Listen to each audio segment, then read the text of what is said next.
Yes, hi all, welcome. So yeah, the next job on my Subaru Impreza WR1 is indeed to fit the new rear backing plates for the discs. So on the STI model, particularly one with the Brembos, they're super rare. So I managed to purchase one side in April last year, and finally the other side came into stock about a week or two ago, ICP. So I've got that. They're down the blasters right now because all of they come painted, obviously. Getting blasted and powder coated. That way they're not going to rust. Because if you just stick them on painted, they'll rust, within a season, basically, pretty much guaranteed, I'd imagine. So yeah, it's quite a big job because basically you have to get all those components off. You have to take the hub off as well.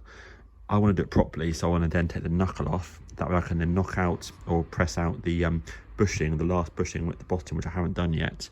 I've got the red poly bushes for that. Then get the whole thing, then take the bearing housing out, seal out. Get it blasted, and then probably hand paint it, because I don't think you can powder coat it because of all the areas on the knuckle that needs to be bare metal. So that's my sort of strategy. So yeah, I'm gonna get it out now. I'm not looking forward to it particularly, but it's just what it is. And that way I can then take the old backing plate off, which is virtually nothing left of it, and obviously find out what bolts are holding it on, order some new stainless steel bolts, and then get the bits back from the powder coats next week, and then it can all be fit and fitted hopefully next weekend. So yes, let's strip it down now. Right then, yes, so first literally went to use this on the large nut in the middle and along with the bar there, and although this is the right spec, it literally just snapped. So I've had this for a couple of years, but it literally just, the mechanism just went crunch, button broke off, and that was it, so that's dead. Luckily, the only tool I've got luckily is this one here. It's sort of an old classic, so I used that, cracked it off, job done. So now obviously I'll need to remove the caliper. Also I've loosened off the nut there. I need to remove the strut, all the bolts holding these arms here, and let's say the main long bolt through there. Again, it'll all come off absolutely fine. And then get the hub off, which I'll show you guys in a minute how to do that. So I'm not exactly sure, I can't exactly remember, but I've got some pullers and all that sort of stuff in the garage. So yeah, let's have a little look and see what we find. Right then, yes, here we go. So obviously you can see all the mechanism. So this is actually partly for me as well to remember. So because I know the car is absolutely spot on. So I need to remember to put like these little tabs sort of inwards basically. And obviously that's how the springs attach, which is fine. Yeah, it looks good. Little retainers down here. And then the star adjuster there. Again, you can see that this is obviously the part of it here. And of course it would normally have a tall sort of disc part that goes all around here, and obviously I've cut the whole thing off basically somewhere because it's obviously rusty and shit, but the main actual lump here is solid, but obviously it just looks dog shit. So that's that. Be really careful with these are the rings for the ABS sensor. They can break, so take it off really carefully, all this sort of stuff here. Also for my notes as well, I've been using a large washer here, large washer on the inside, large washer on the inside, large washer on the outside there. That's fine. And then on the bottom here, I'm going to replace that bolt because also I'm doing this bush, and obviously all this area here to make it absolutely mint. And I said I've got the new bush there to go in the new red poly bush, plus new bolts as well. So for my notes, that the nut is on the inside here, but that will look fabulous once that's done. Absolutely sweet. Okay, let me crack on and get this off and undo these big dogs here. Again, nut facing the rearwards. Cool. Right, a few little tips on this. So yeah, I've got puller set and a slide hammer set, and obviously I'm just literally using a puller here, make sure it's nice and even on there, and then just use this tool here just on the center of the drive shaft. Obviously the drive shaft will push back a centimeter, half an inch, then obviously that will then lock into place, and then this thing here, just crank it up basically, and then this hub comes off. Obviously let's say take it off carefully, don't drop it, otherwise you'll break these rings, and for this car they're basically 100 quid each for these rings. So that come off now, and then I can get all the brake mechanism off, and I can just pull the knuckle off, and then that's pretty sweet. Nice. Right, and yeah, quick update on this bit. So yes, you can see it's all looking pretty sweet. You're gonna have to replace the bearings. I wasn't completely sure, but you're gonna have to obviously get a puller to pull off the old bearing. I couldn't remember what I did last time, but yeah, puller to get it off, and then you're bound to knacker the seal and stuff, and that is all just grease in there basically. But you can see when it came out, one of the bearings sort of slid out, so it's not worth fanning around with the amount of effort it takes to take all this apart. You might as well just buy new bearings. So that's that. Little tip, there's a little clip holding this on, just in there, just on the back here. Obviously I've replaced the nuts and bolts on mine, the one apart from the backing plate, so my nuts and bolts came off fine. My speed sensor, which again I replaced as well, came out nice and easy as well, so that's happy days. So I'm now going to remove these bolts here, which remove the backing plate, which is ultimately the piece I've got down the blasters. Like I say, it should have a big disc around this piece. So I'm going to remove this now. I'm not taking this off before, so hopefully the bolts won't be too seized. That can then come off, and then I'll keep it obviously until I've got the new one back and make sure it's absolutely spot on. And then I can take the hub off, and then get the bearing races out, and then get that get the knuckle, sort of hub knuckle, whatever you want to call it, get that blasted as well. I've left a few sort of bolts in just in case, because obviously when I undo these might be ultra seized, who knows. But yep, let me undo those now and see what it looks like. Right, yeah, happy days. So it's off. Yep, literally no mega problems at all, to be honest with you. But obviously for me, of course, because I've replaced all like the lateral bolts and stuff, I knew everything was to come off fine. Amazing actually how dirty the thing gets as well. But anyway, it's off. These bolts here had no issues whatsoever. They're 14 mils. I'll get them some new stainless steel ones anyway, but they came out fine. I did try and sort of knock the backing plate off the knuckle, but it wasn't coming sort of very easily. I'd imagine it's a seize with tons of paint and all sorts of crap. So I'm going to sort of do it properly and carefully off to one side with, like, you know, the puller, or get in there, you know, with some heat or whatever I need to do just to get that off. And obviously there's the old seal. So again, I'm going to remove all that stuff there. Get it all ready.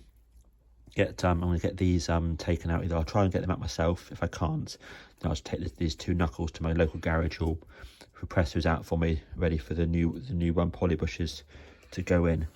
But yes, that is it.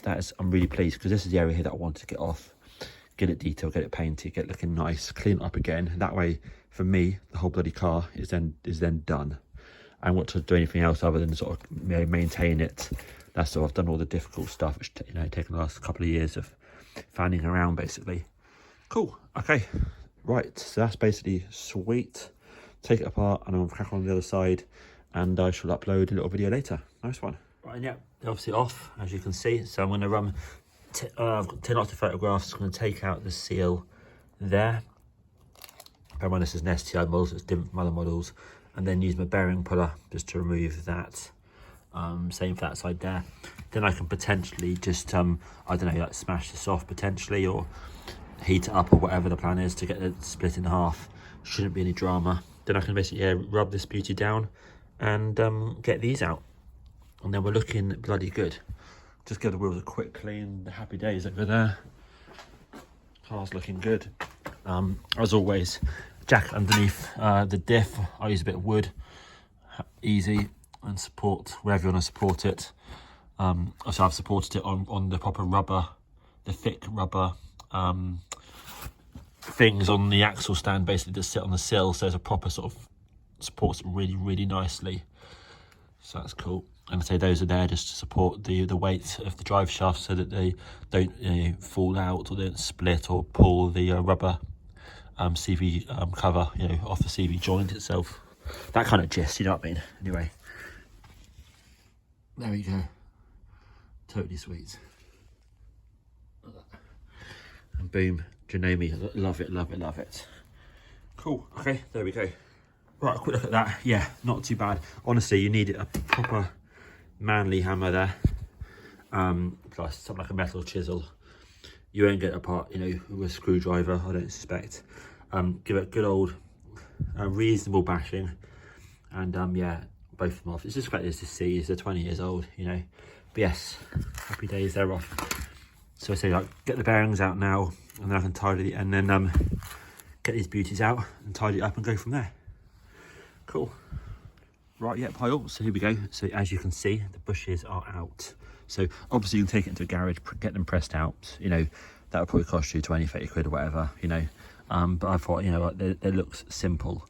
Get them out, save a load of money, job done. So the technique that I used is, first of all, I just heated up the metal bush in the middle using just the gas gun I've got here.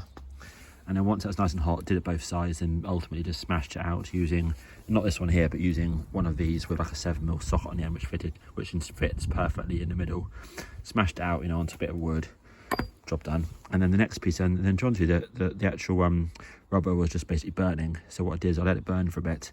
Then I just cut away the top using a sharp Stanley knife blade, and then just burn it again, cut away a bit more. Did both sides until I had, you know, probably about 2/3 left in the hole.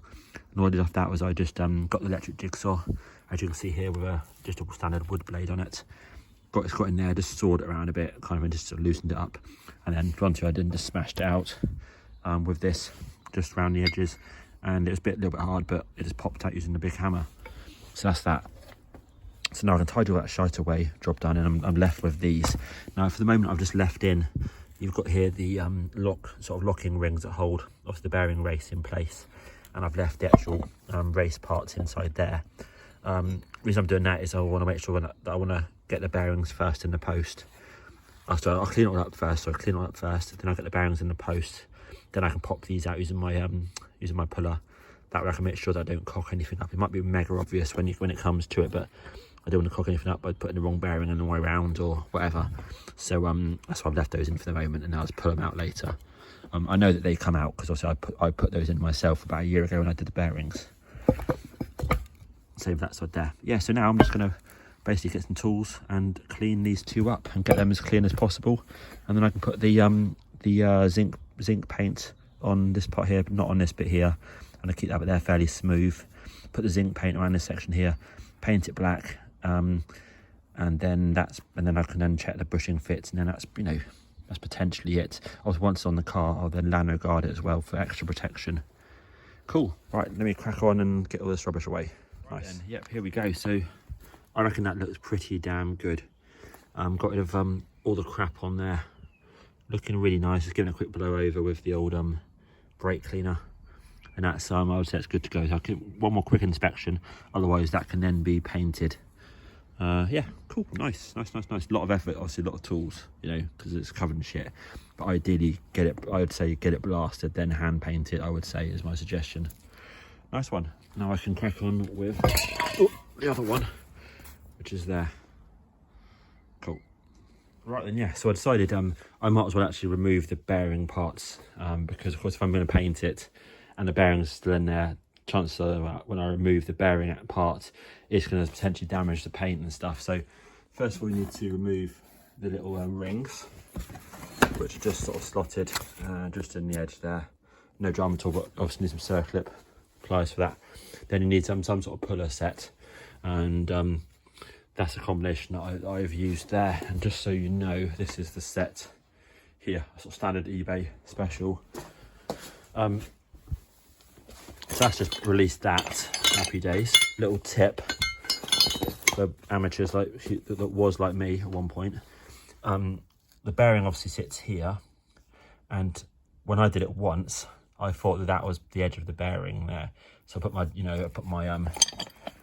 selected the right one of those and basically rested it on the edge, and I thought, why the hell is this not moving? Cranking it down, not moving at all. But no, you actually need the smaller one that sits inside there on the actual curvature part of where the bearings sit, not on this little edge here, which obviously stops the bearing, well, basically positions the bearing. So just so you know, but yeah, no drama at all. Obviously, like I said, I removed this about a year ago when I did the bearings, so it came out. It obviously took a while, but no drama at all. So the other one now, quick wipe over that, then I can bloody paint that. Nice. That is the end of it, the end of part one. Thanks all, cheers.